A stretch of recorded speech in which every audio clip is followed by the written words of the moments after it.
Assalamualaikum warahmatullahi wabarakatuh.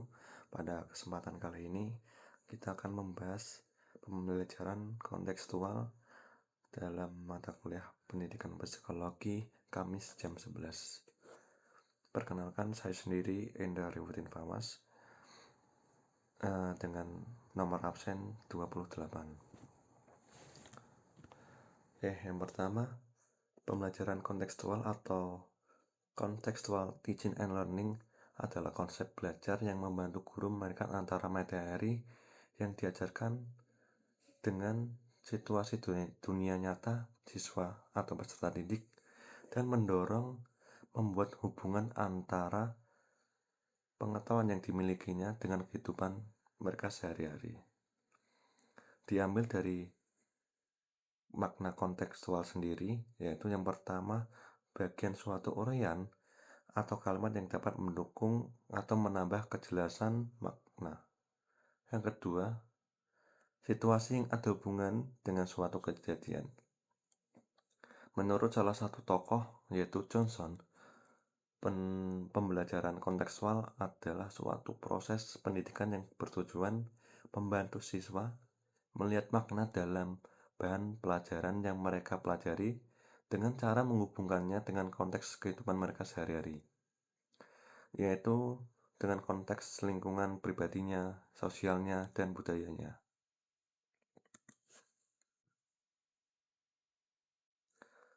Selanjutnya ada komponen pembelajaran kontekstual. Yang pertama ada konstruktivisme, yang dimana konstruktivisme membangun pemahaman siswa berdasar pengetahuan mereka. Jadi pembelajaran konstruktivisme dalam konstruktivisme pembelajaran harus dikemas menjadi proses mengkonstruksi, bukan menerima pengetahuan baru. Selanjutnya ada inquiry, yaitu proses pengamatan menjadi sebuah pemahaman. Jadi siswa dituntut untuk berpikir kritis dalam suatu pengamatan yang nantinya mereka dimintai makna dari pengamatan tersebut. Yang selanjutnya ada questioning, yaitu kegiatan guru untuk mendorong, membimbing, dan menilai kemampuan berpikir siswa.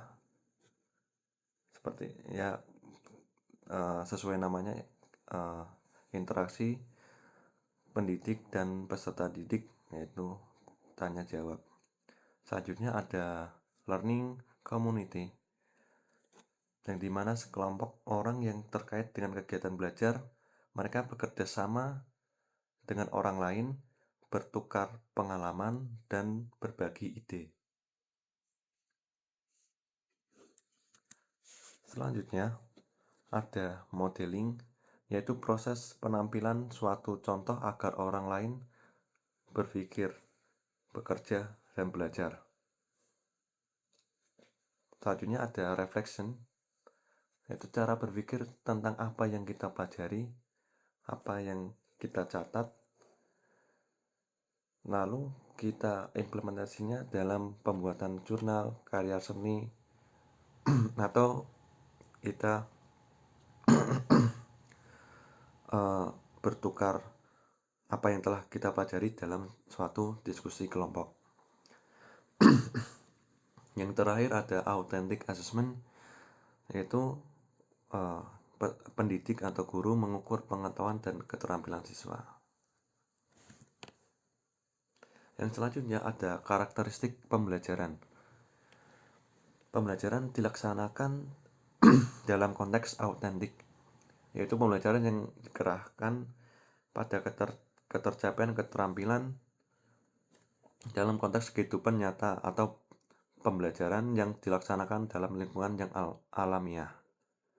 Selanjutnya, pembelajaran memberikan kesempatan pada siswa untuk mengerjakan tugas-tugas yang bermakna.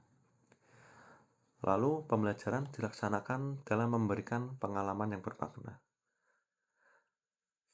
Lalu, pembelajaran dilaksanakan juga melalui kerja kelompok, berdiskusi, dan saling mengoreksi antar teman. Kemudian, pembelajaran memberikan kesempatan untuk menciptakan rasa kebersamaan, bekerja sama, dan saling memahami antara satu dengan lain secara mendalam. Selanjutnya, pembelajaran dilaksanakan secara aktif, kreatif, produktif, dan mementingkan kerjasama. Pembelajaran dilaksanakan dalam kondisi yang menyenangkan. Nah, selanjutnya ada pendekatan pembelajaran kontekstual. Yang pertama ada problem-based learning, yaitu peserta didik atau siswa dimintai untuk berpikir kritis untuk dalam menyikapi permasalahan-permasalahan yang ada di kehidupan mereka sehari-hari. Lalu ada authentic instruction, yaitu pendekatan pengajaran yang memperkenalkan siswa untuk mempelajari konteks bermakna melalui pengembangan keterampilan berpikir dan pemecahan masalah dalam konteks kehidupan nyata. Selanjutnya ada inquiry based learning, yaitu pendekatan pembelajaran yang mengikuti metodologi sains dan memberikan kesempatan untuk pembelajaran bermakna.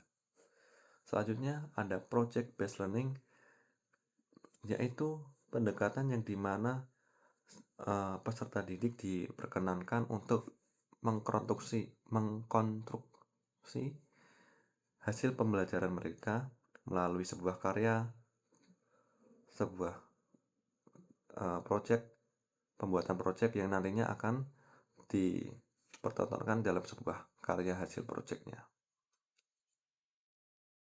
Selanjutnya ada work-based learning, yaitu pendekatan yang dimana nantinya peserta didik atau siswa menerapkan keterampilannya di dalam tempat kerja mereka.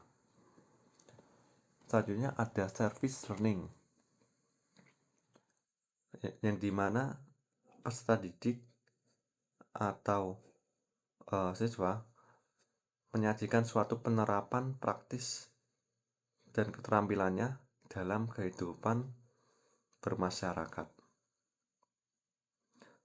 Yang terakhir ada cooperative learning, yaitu pendekatan pembelajaran yang menggunakan kelompok-kelompok kecil, yang dimana dalam pembuatan kelompok tersebut yang nantinya peserta didik dapat bekerja sama untuk memaksimalkan kondisi belajar untuk mencapai tujuan pembelajaran.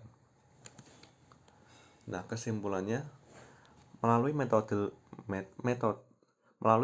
pembelajaran kontekstual, pengalaman belajar bukan hanya terjadi dan dimiliki ketika seorang siswa berada di dalam kelas, tetapi jauh lebih penting dari itu adalah bagaimana membawa pengalaman belajar tersebut keluar dari kelas, yaitu pada saat ia dituntut untuk menanggapi dan memecahkan permasalahan yang nyata yang dihadapi mereka dalam kehidupan sehari-hari.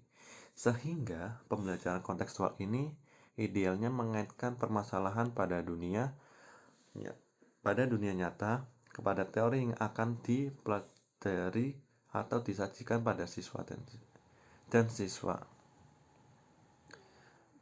secara aktif memecahkan permasalahan tersebut sesuai apa yang ia dapatkan melalui pengalaman dan dihubungkan dengan teori yang ia pelajari di sekolah dan dari pendidik atau gurunya. Oke teman-teman, sekian dari pembelajaran kontekstual, yang dimana pembelajaran kembali lagi pada keinginan setiap individu, bagaimana guru atau pendidik melihat keterampilan siswa, mengukur keterampilan siswa, dan siswanya sendiri yang harus memiliki keinginan untuk belajar. Sekian dari saya. Wassalamualaikum warahmatullahi wabarakatuh.